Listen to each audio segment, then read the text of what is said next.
Assalamualaikum warahmatullahi wabarakatuh. Salam sejahtera, salam sehat untuk kita semua. Apa kabar teman-teman? Semoga baik-baik saja bersama seluruh keluarga teman-teman. Dimanapun teman-teman berada, tetap semangat.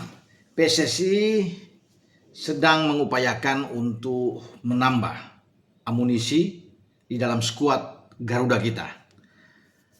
Soal bicara menambah amunisi, pasti ini soal yang disebut-sebut belakangan ini bahwa akan ada penambahan pemain diaspora.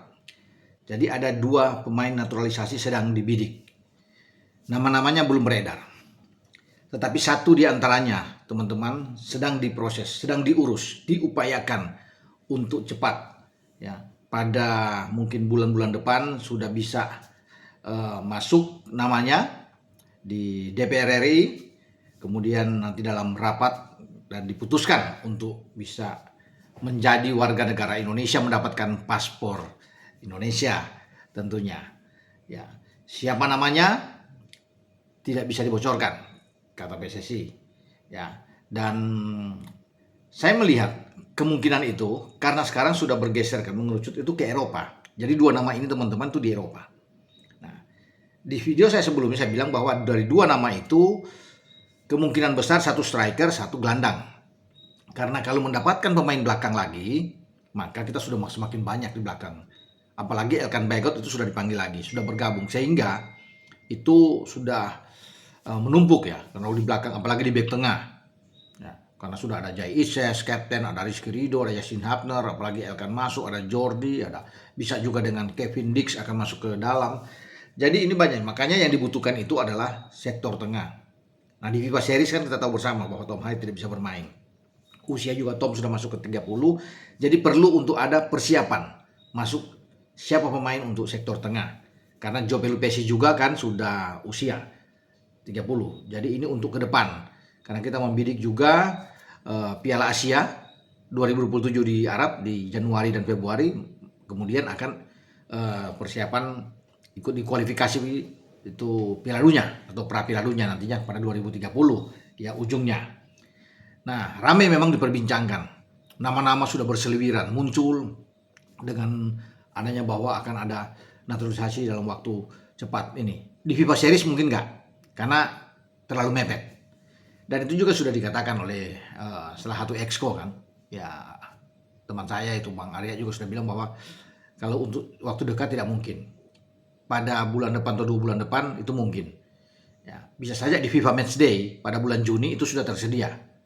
Karena nantinya setelah FIFA Matchday di Juni kan di Juli itu ada pagelaran tuh Piala ASEAN atau Asian Cup yang dikenal dengan Piala AFF.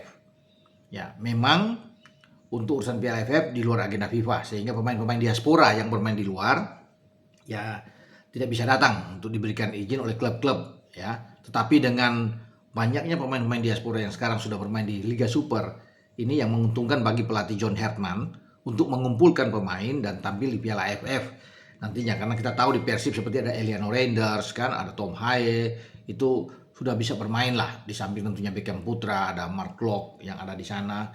Nah, di Persija juga kita tahu ada Jordi Amat, yang ada Mauro Silstra, ada Sain Patinama, semua kan bisa bermain.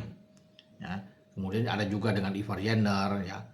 Ada Rafael Struijk, banyaklah pemain-pemain yang itu berlabuh di Indonesia di Liga Super karena mereka tuh yang tadi saya sebut ada di Dewa. Kemudian di Bali United ada Jens Raven. Makanya nama-nama ini itu bisa akan masuk nanti di Piala AFF. Ya kalaupun Herman bisa memanggil misalnya dengan Ciro, Alves dan David da Silva yang sedang berproses dan mungkin dalam waktu dekat akan menjadi warga negara Indonesia dinaturalisasi. 2 pemain dari Maluku United ini bisa aja bergabung di Piala AFF. Tapi sekarang kan yang menjadi penasaran orang ini itu striker siapa?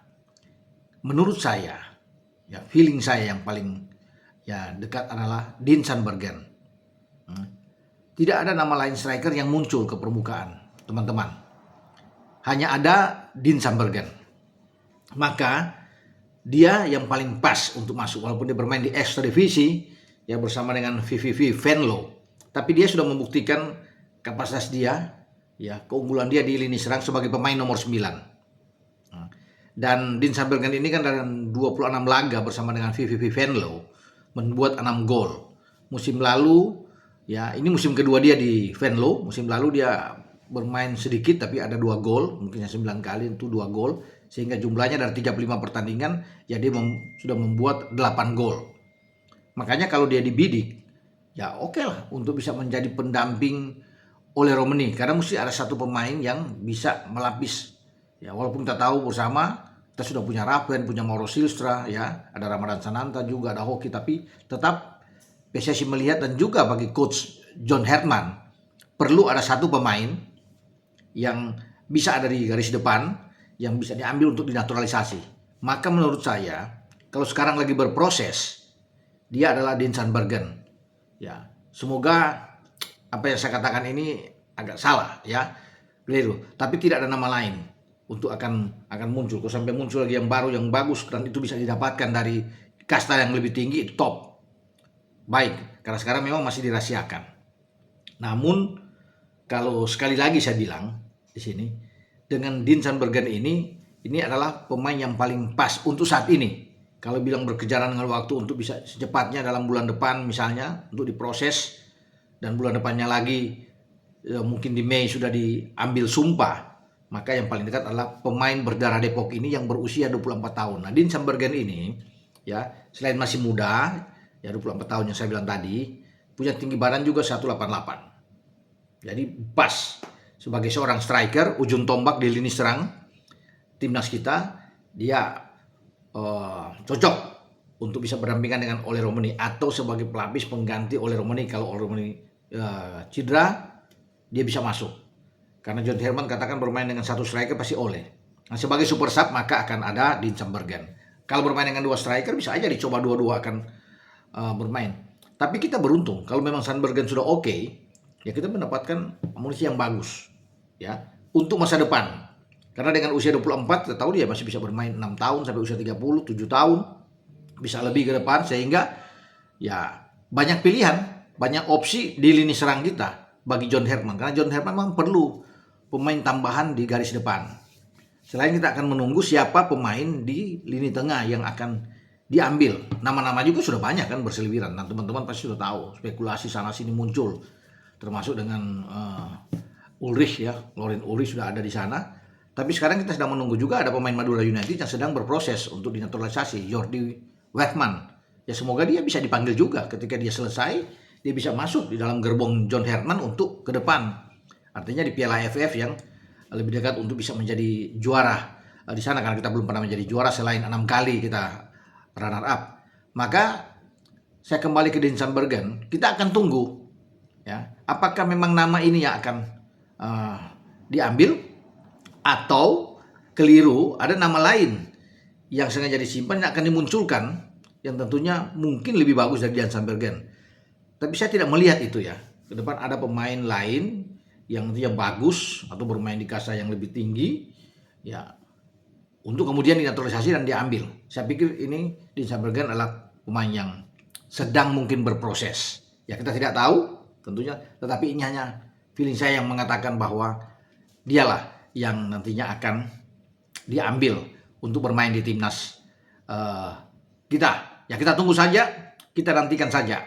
Ya apakah memang benar Dean Sandbergen atau tidak ada nama lain yang diambil untuk dijadikan pemain timnas kesayangan kita.